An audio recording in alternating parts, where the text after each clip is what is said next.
Hello everyone, sorry we're a bit delayed. Still waiting, thank you.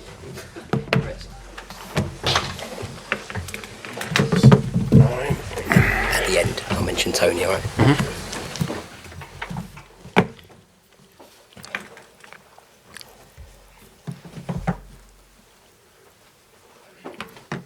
Whenever you're ready. Hi Thomas, good to see you again. A bittersweet ending to the season to the bad loss, so how would you sum things today? Today,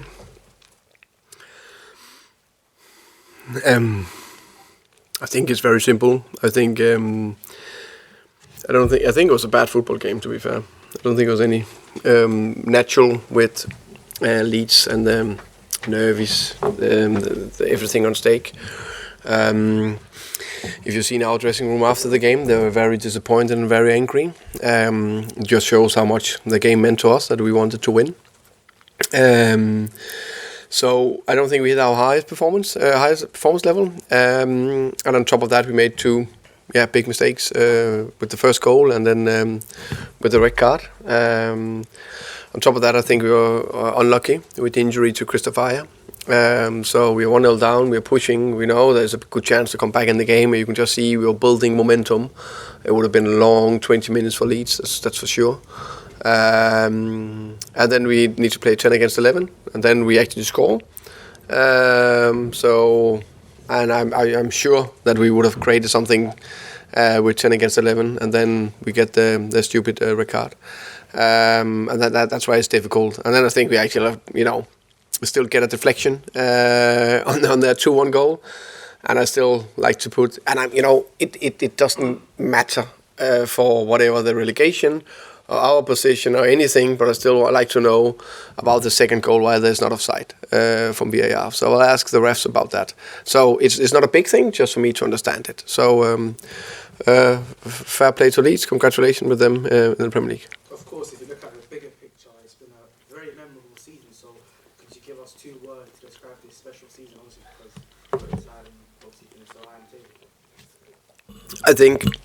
I think I had massive belief in this team before the season. I think we showed that we could be an asset to the Premier League, and that's what I'm most proud of. I'm very proud of the overall performance and the way we presented ourselves as players and as a team. Of course, if you want standout moments, I think I have 3. The Arsenal, obviously, 2-0 win. The Stamford Bridge win against Chelsea. And then actually in December, where we were beating Watford 2-1, we had so many injuries. And we had to play with players out of position. Charlie played left centre-back from the start of the game, going 1-0 down. And the way we just fighting our way back into the game and equalising in 82nd minute or something like that, but still go for the kill and the win in the end shows, for me, everything about this team. Also, you mentioned there the injuries and the injuries you had at that sort of stage. Do you feel like, obviously you achieved so much this season, do you feel like you can maybe push for the European places next season? I think that we have done remarkable. I am very, very respectful about this league in terms of I don't believe in second season syndrome or that narrative.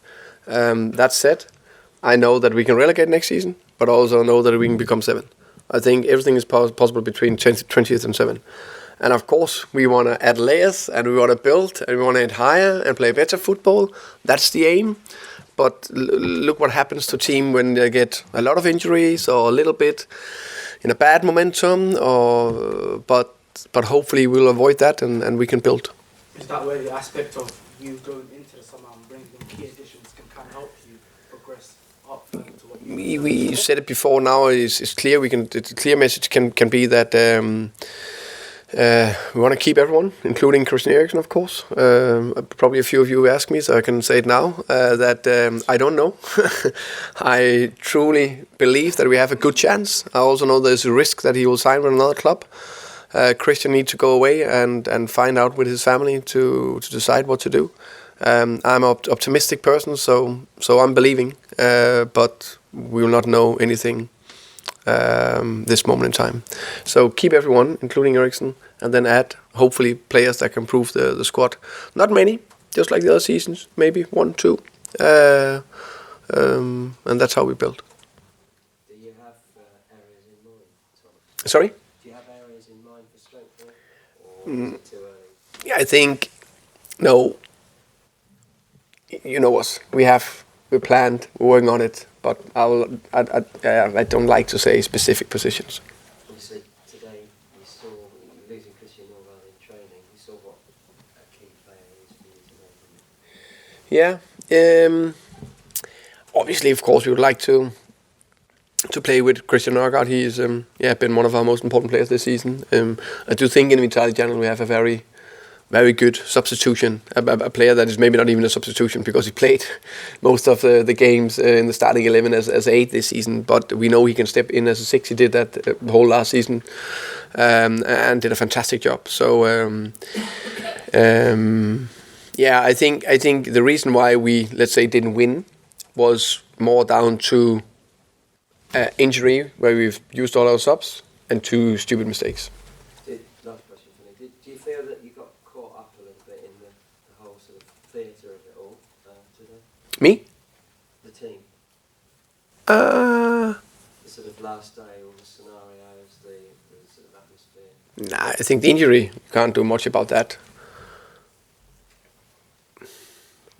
I don't know. I think Sergio played a good season, so he's an emotional player. We know that. You guys have followed his emotional player, so unfortunately he took 2 bad decisions, and David made a mistake. So yeah, no, I don't think so. Thomas, how big a sense of achievement is it that out of the 3 teams that got promoted, you're the only team that's managed to play in the Premier League and you've done it sort of reasonably comfortably as well? I think it's. I think most of you guys have been good to acknowledge it and praise us for it. I saw a stat, I think something, that the last 7 years, only twice the playoff winners stayed. And that was Villa last day of the season, where they were pretty lucky with that disallowed or not goal line technology against Sheffield United. And Huddersfield, that, got over the line.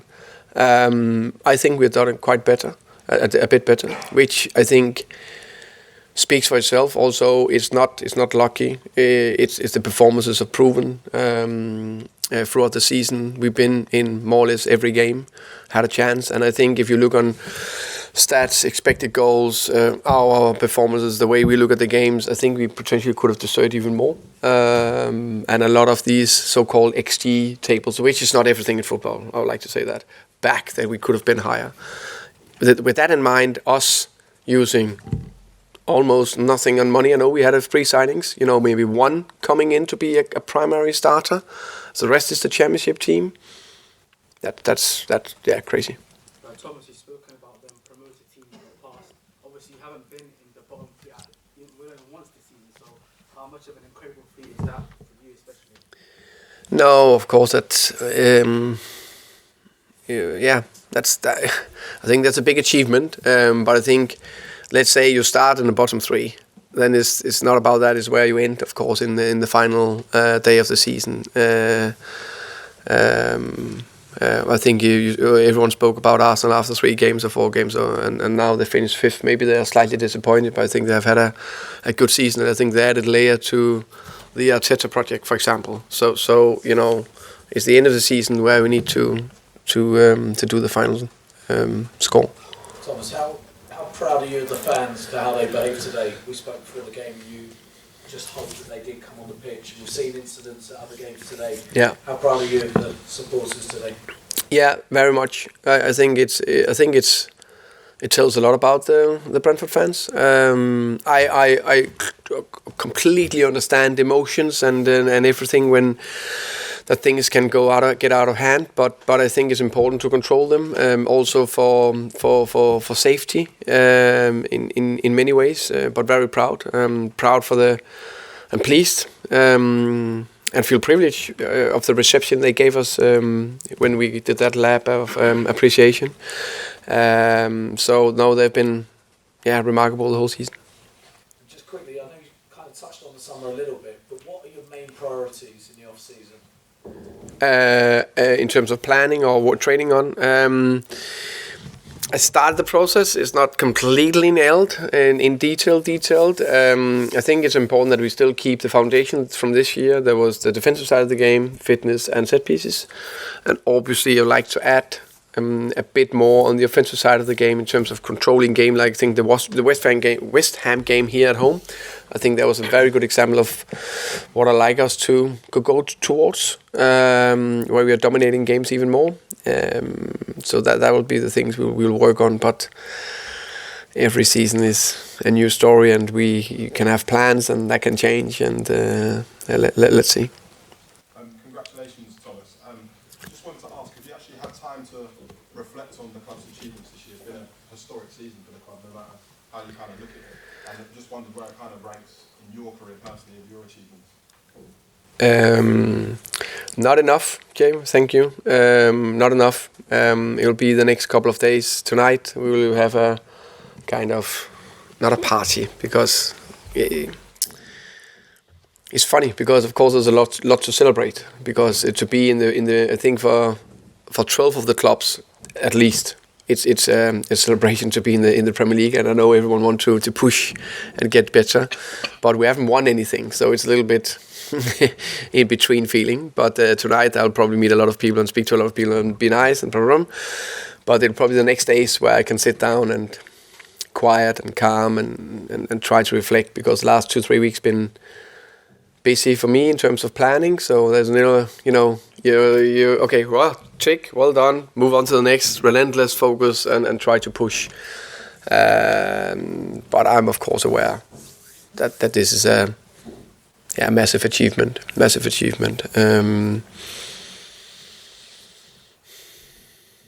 Obviously, promotion is the biggest one. Probably this one, right after.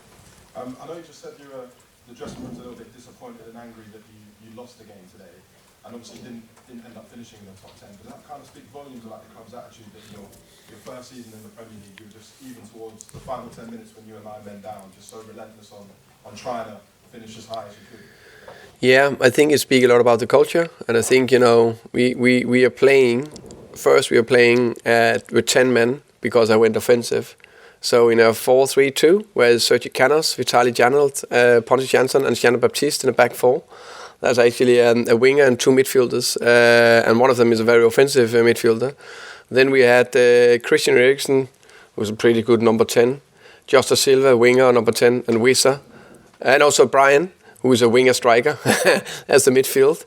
And then we had Wissa and Ivan as the 2 strikers, and then Sergio was sent off, and then we put Brian down as a fullback. But I think around 20 minutes, I think they were fighting with everything, and I think that late goal just was disappointing. But no, I think it speak a lot about the culture, and that's why I'm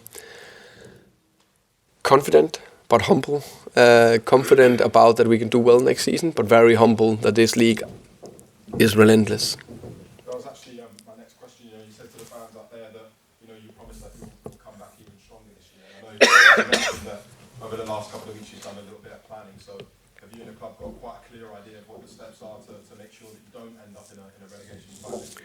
We can never be sure, because I'm pretty sure that some of the clubs that were down there during the year, Everton, I don't think they never expected that could happen, and that's not said. I hope you understand that with the biggest respect, because it just shows what can happen. I'm pretty sure that Leeds, also after a remarkable season, never expected them to go down to the final day of the season, and that's just respect you need to give this league. But of course, we do things in a certain way. We plan.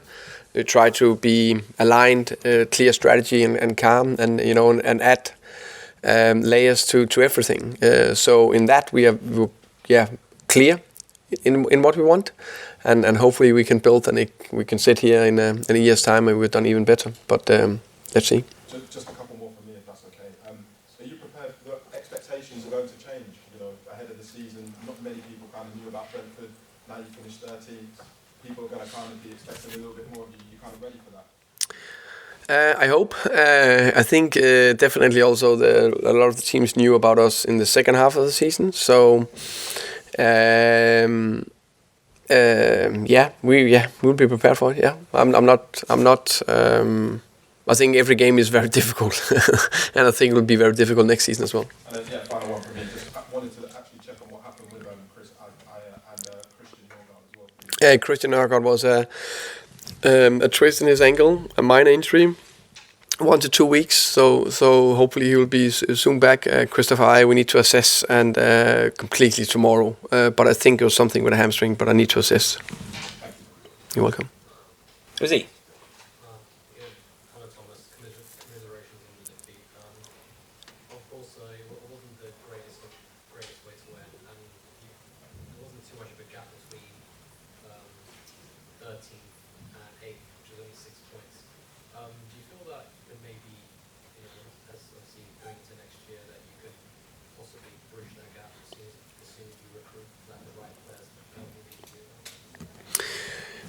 I agree. I think the difference are very small, but I think it go both ways. I also think to the bottom is the margins are so small that you can end down there, but I also think the margins are so small that you can go higher. And of course, we like to push and end as high as possible and develop the club. So that's what we are going for. But you never know.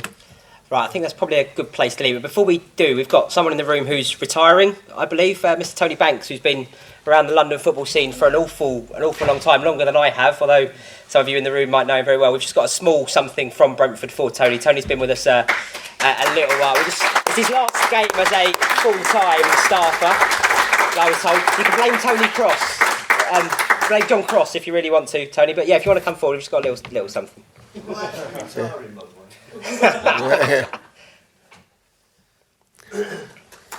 Yeah. Just a sign. Thank you. Thank you, Take Tony. care. Right, thank you very much for everything this season, everybody. Enjoy your summer. Take care. We'll see you Enjoy soon. your summer. Speak soon. Cheers. See you. Thank you, Thomas. Enjoy it. See you. Thank you.